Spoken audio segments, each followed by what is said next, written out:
Alex Osterwalder, thank you very much for taking the time today to talk to me and the students at the University of Waterloo. I wanted to start by talking about your background. You studied political science and then management information systems. How did this prepare you for the career that you have now? I thought that was a secret. So, It's so out there. it's out there, I know. So I think it actually prepared me pretty well in the sense that in political science, I took the stream which with a lot more sociological direction. You actually learn how to question things and how you learn how to understand how institutions become what they are today. And now, why is that important when it comes to business models and to companies? Well, we kind of take organizations as something that exists and that they became what they are for a reason. They're institutions.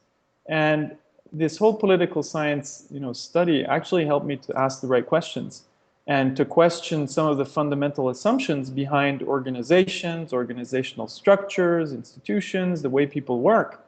So that was a really good start. It's something you don't necessarily learn in most business educations. Some yes, but mostly not. Then I went on to do information systems because I was always passionate about companies and how they work and computer systems at the same time. So this was an opportunity for me to kind of dive into that passion and better understand how organizations work and how information systems can help us make better decisions and design better organizations. And then, you have to be lucky every now and then. I met Yves Pigneur, who was, I think, the best professor we had in our information system studies. He was looking for a PhD student. So I jumped on that opportunity because I liked the professor, and now we've been working together for 15 years and we get along really well. We're, by coincidence, we're neighbors now. um, but what really interested me was the topic he was addressing in that PhD, which was business models. So that's how the whole thing started. A couple of coincidences, a lot of pieces that came together, and I think that has defined my entire career. Just following my passion and being a bit lucky and doing a lot of work to make the luck happen. A career where you can follow your passions a great thing. And so my next question then is about your creation, the business model canvas. Can you just introduce the people who are watching this to what it is and how it should be used? It's basically a strategic management tool to visualize your existing business model or a business model you want to build. It's very simple, it's very practical, it's very visual, it's very hands-on, and it allows you to sketch out any business model of any organization. That can go from a startup idea all the way to business models you will find in GE or the biggest banks of the world or whatever. So that's what the tool is about. And one of the tools we made, we have a series now of tools. And the way it started out was in a PhD dissertation where we were trying to find a concept that would allow us to have a shared language to better discuss, design, challenge, and ultimately build business models. So it all started with academic research, but I think Yves Pigneur and myself, we always kind of looked at practitioners and try to make it extremely practical for people who do real work. So it wouldn't stay an academic concept that has no users. So that's how it all started out. Why do you think it's become so popular? It's used a lot by technology entrepreneurs and others. And why has it been a hit? Yeah, so we asked ourselves the same question, and it's way beyond technology firms now. I'm just coming out of a workshop with one of the biggest pharmaceutical companies of the world. They use the same tool because it's not just about technology, it's about reinventing your business models, in particular when they expired. So we asked ourselves, why is this a hit? What did we do differently? Because we were not the first to come up with a concept to describe business models. Actually, we synthesized all the approaches that existed before we made our own. So we built it on the existing knowledge, like any sound academic would do. And we referenced that. But I think we focused on a couple of things that others didn't focus on that much. And we published this in a research report last year. we asked people, who are using the business model canvas a series of questions, and basically it turns out that we created a tool that is very easy to start using. They can use it as a shared language. It's not rocket science. We avoid any kind of buzzword, and they can use it immediately. And it creates a common ground for people coming from different backgrounds. It could be people from marketing, IT, operations, finance, all coming together and speaking the same language to design a business model or to challenge an existing business model. So very practical, very intuitive, very visual. The visual aspect is often one that's underestimated. We made it visual not just as a gimmick, but actually because people work a lot better when there's a visual tool on the wall and they start mapping that out. So those were some of the characteristics of our tool that helped people adopt it. Then the other, series of things, well, why people adopted was in the results. They would say things like, after a meeting working with the business model canvas, we would have more tangible outputs that we can turn into real things, something tangible on the table that we can use, better strategic objectives. So all of those things, I think, result from the fact that we paid a lot of attention to what matters to business people. We try to figure out, what are they trying to get done? What are their biggest pains and what are their gains? And by understanding that, we were able to design a better concept, a conceptual tool. So it is surprising, that we sold over 1 million copies of our book, Business Model Generation and Value Proposition Design. We have 5 million downloads of the business model canvas from our website, which really shows that people are using it, and it's creating value. And we were curious as well. Why is that happening? And I think making it visual and practical is the #1 thing, which a lot of business tools don't do. They're complicated, they have too many concepts, they're not conceptually sound. We really tried to do our best to make it extremely practical for real business professionals. And it's, certainly worked. So what advice would you give to people who are using it? Are there common issues you see that people have as they use it, and how would you advise people to deal with those? So if you take the business model canvas, it's a very broad tool. You can use it for many things, right? You could use it to challenge your existing business model, to do a risk assessment. You can also use it, and that was kind of our initial idea, to shape new ideas. So if we take that one, you use the business model canvas to work on your idea that you want to turn into a startup or a new growth engine in a large company. There are a couple of mistakes that people make. First one is that they fall in love with their first ideas. You need to work a lot more like a designer. Designers are trained to throw away ideas, to create many alternatives before they kind of refine one idea.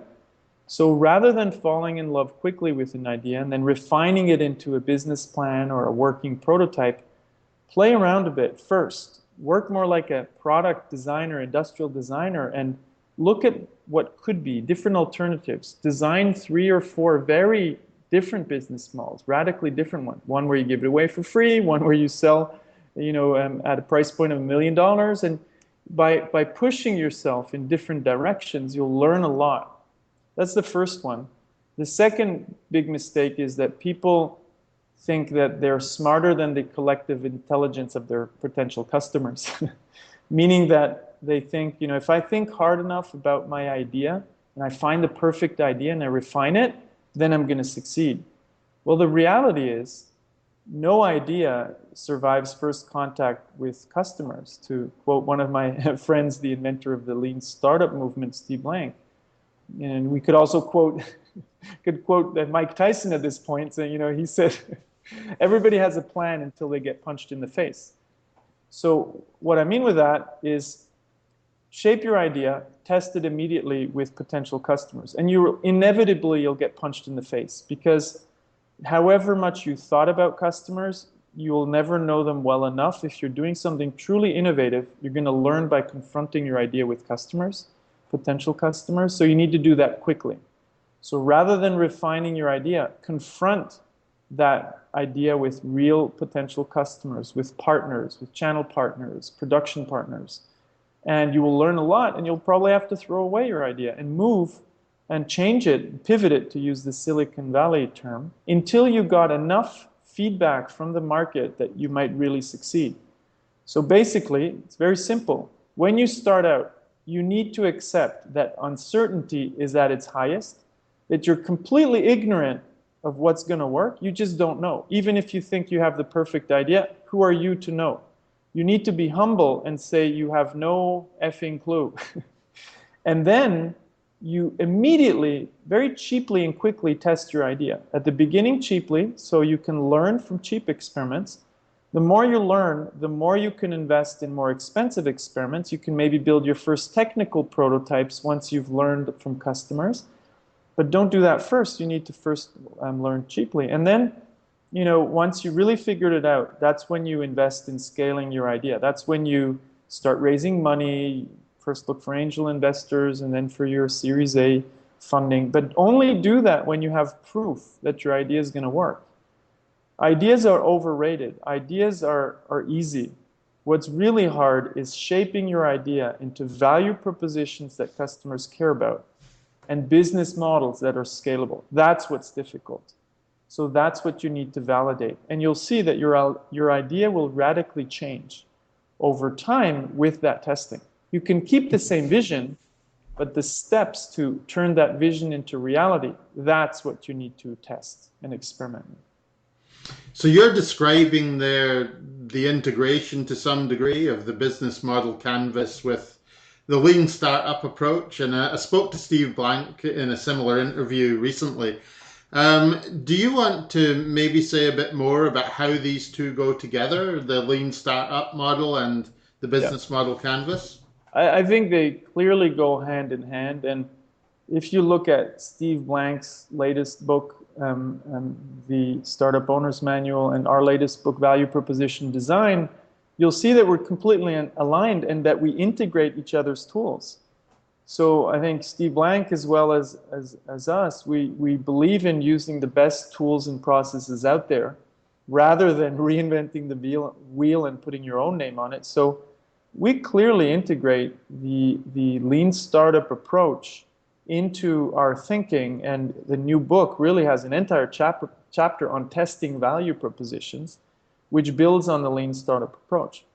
What we do is add some tools to that mix. So we created a new tool called the test card, and we created an experiment library where you can get inspiration of how to test in that new book. So it goes hand in hand. And it's actually funny how Steve Blank and myself, how we met. I spent a month in Berkeley with my family, and I reached out to Steve Blank. At the same time, he had read my PhD, and his teaching assistant had read our first book, Business Model Generation, and they actually figured out it was the same person who wrote that. And then we met at his ranch, and we started having a great conversation, and ever since we're really intellectual sparring partners, and we try to push the whole thinking forward, the thinking and the adoption. So it goes hand in hand. You can't do the one without the other. I think, if you don't use lean startup with the business model canvas for new ideas, you're going to fail. If you just use lean startup without the business model canvas or value proposition canvas, you're going to fail to shape your ideas the right way. So they really go hand in hand. And I think, what we're seeing now is a best of breed tools and processes that state-of-the-art entrepreneurs and intrapreneurs, large companies, are using today. So while this is pretty much the gold standard in startups, it's also now the gold standard in companies like 3M, Colgate, MasterCard, Intel, GE. They use these tools, and more at a very strategic level. It's really fun to watch the adoption because it's helping people do better work. Absolutely. And you've talked a few times in the interview about the value proposition canvas. So if we could talk about that for a little bit, could you just first of all describe what that is?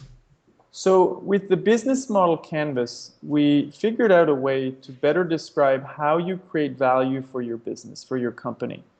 Right? It's the big picture. Now you can zoom into that and ask yourself, well, how am I creating value for my customers? But that's a more detailed question. So you need a different tool to do that. So we zoom into the value proposition in the customer segment and have a specific tool to answer that question.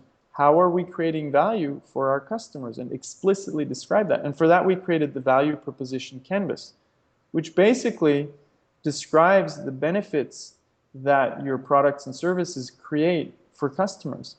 And what it allows you to do is to ask yourself, number one, what matters to my customers? What are the jobs, pains, and gains that really matter to them?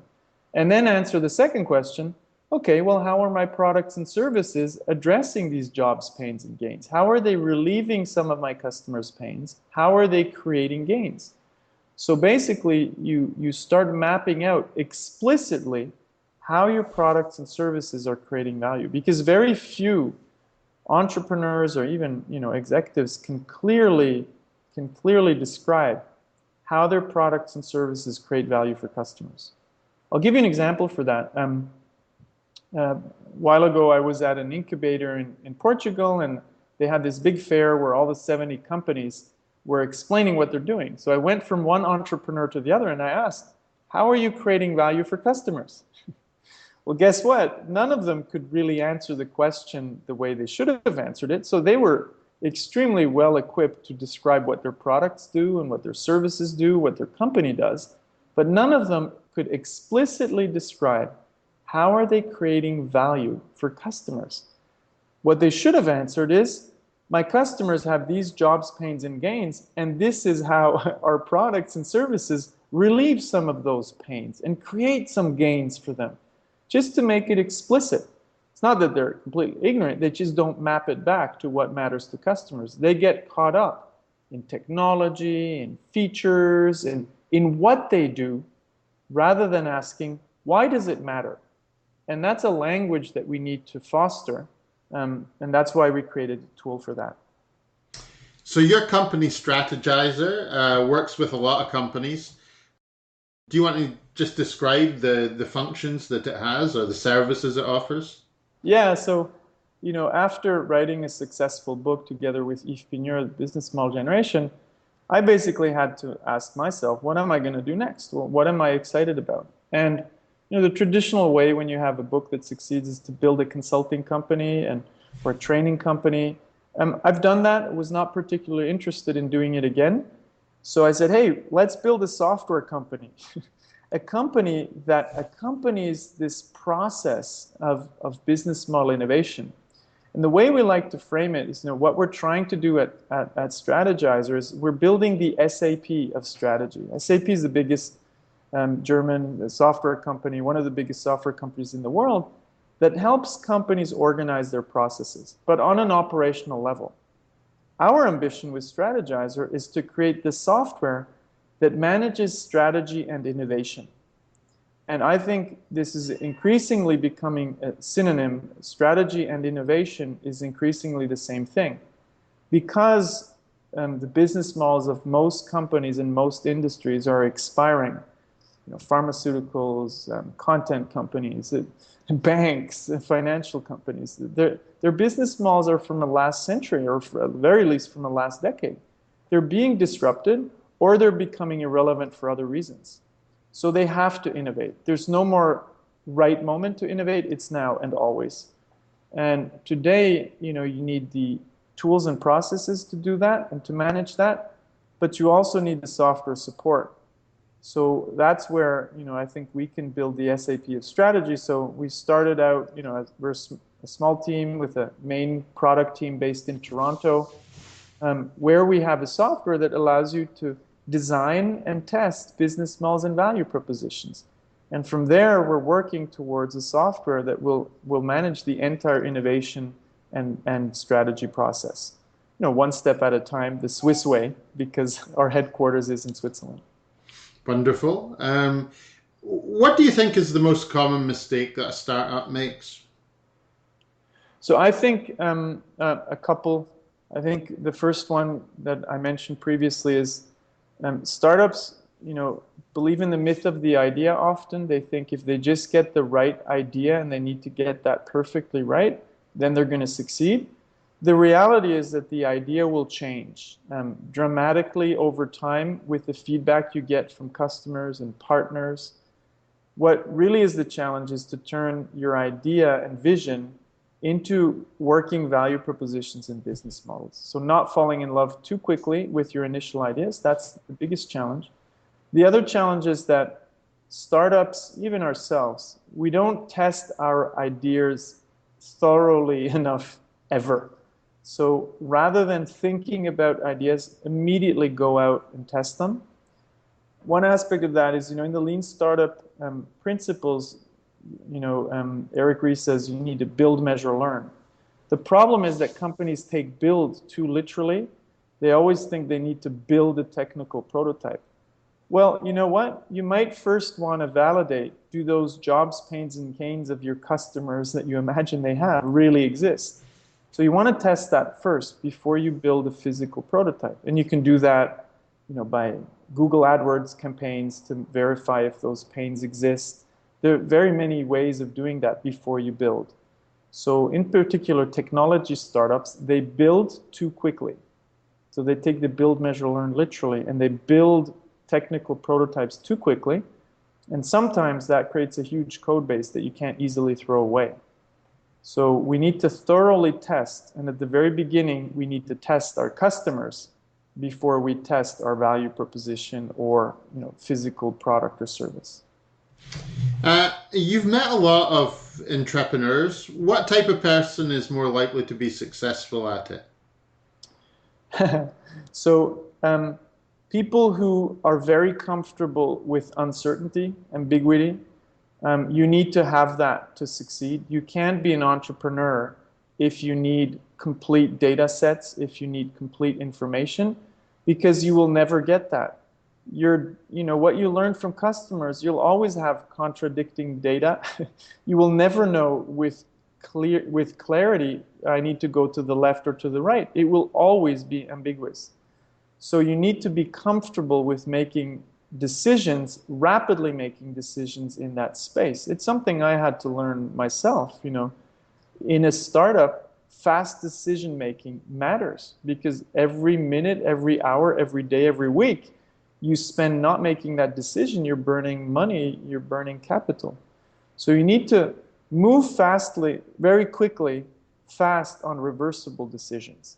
Of course, if you're going to buy a machine tool, for your idea that costs $1 million, there you need to test thoroughly before you make a decision.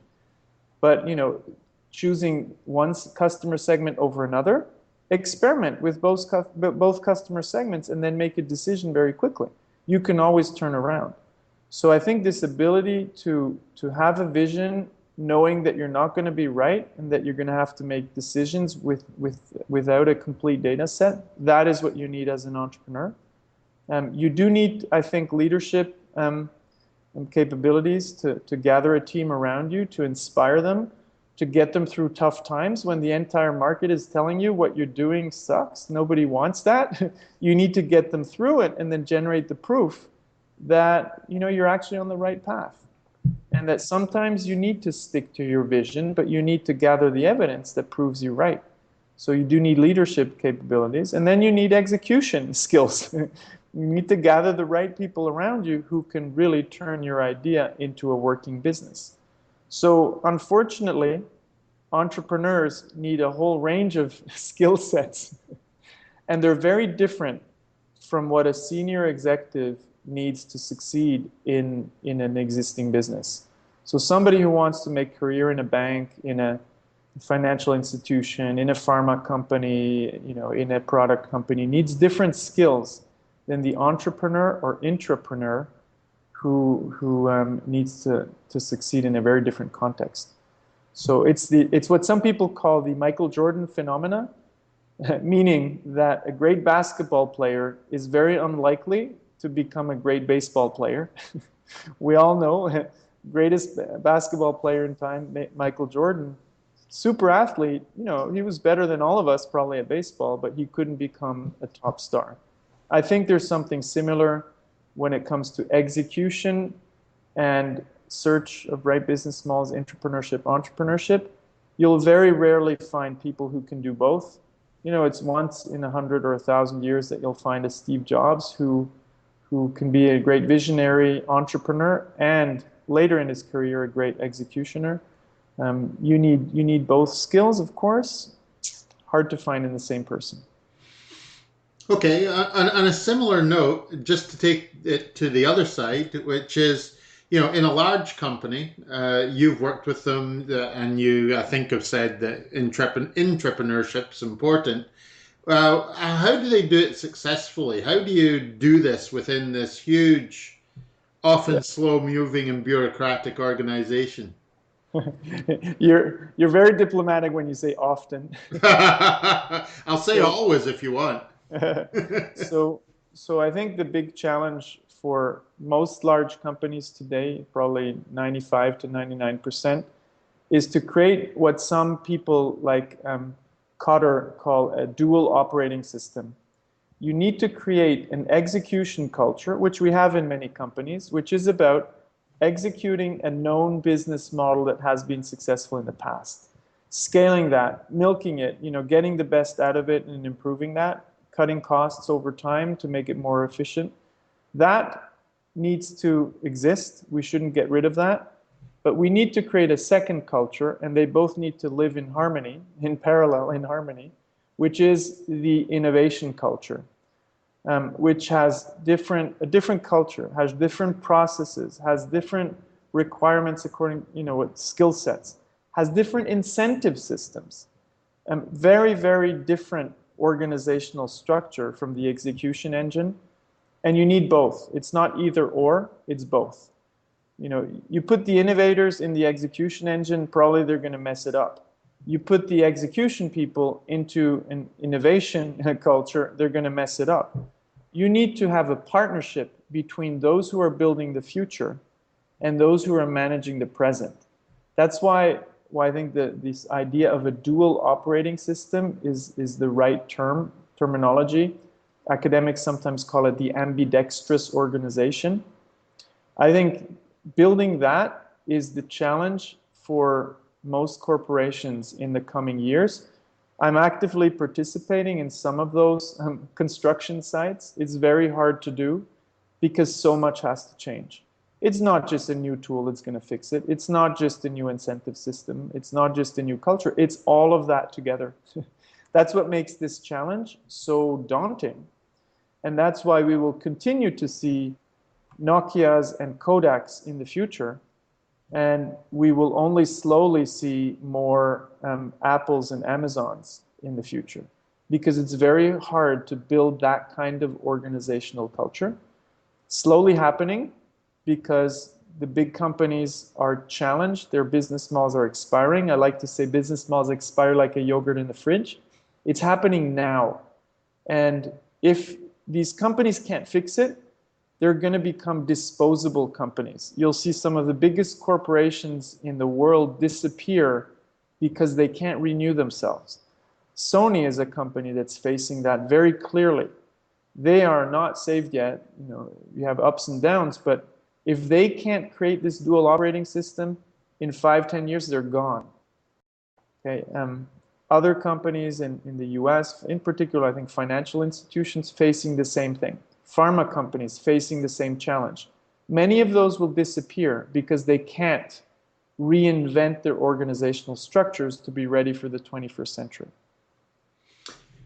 Final question, and I like to ask this of most people I interview, but what would be the most important advice that you would give tech startups today? If there was one thing you would say to them, you've given a lot of advice in the interview, but is there one thing you would want them to think?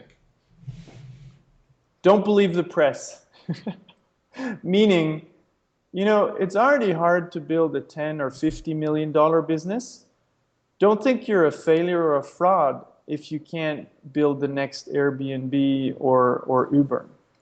It's very rare that companies will build a $1 billion business. And then you have those, of course, that have a $1 billion valuation, but that's another story. It's really hard. Entrepreneurship is hard. It's a lot of fun, but it's hard. And if you can build a $5-10 million business, you know what? You already achieved something. If you build a $50 million business or $100 million business, wow, you got way further than probably 90% of most people. Um, don't don't think it's easy. Don't do it because it's fashionable, because the press is talking about it, and don't believe it's easy. You'll fail a lot. You'll fail many times. You might actually fail your companies, right? You might, disappear, even burn through some of the cash you raised. You can still succeed the third or fourth time. In fact, in Silicon Valley, there's a saying that if you've never failed, you have no experience. So it's actually less risky to invest in an entrepreneur who failed once or twice because they've experienced failure and they're never going to do those same mistakes again. Right? You have to do mistakes the first time to learn from them. Nobody's going to, when you're doing new stuff, when you're doing entrepreneurship, when you're doing innovation, you're going to fail. If you're not failing, you're probably not trying to do something interesting enough. So take failure as part of the job and be proud of everything you achieve. Every single dollar you can get people to pay you. You don't have to create a $100 million business to call yourself a successful entrepreneur, which the press sometimes wants to make us believe. Thanks, Alex, for talking to me today, and to the students who will watch this. Many of them are aspiring to be entrepreneurs, and I think what you've said to them is help them to make less mistakes, not necessarily not fail, but perhaps be more successful in the end. So thank you for what you had to say today. It's a pleasure. And to the students, get out there, try it out, fail and learn. The only thing you can fail at is not learning. And that mistake you don't want to do, make a mistake. Make many mistakes, but make them once.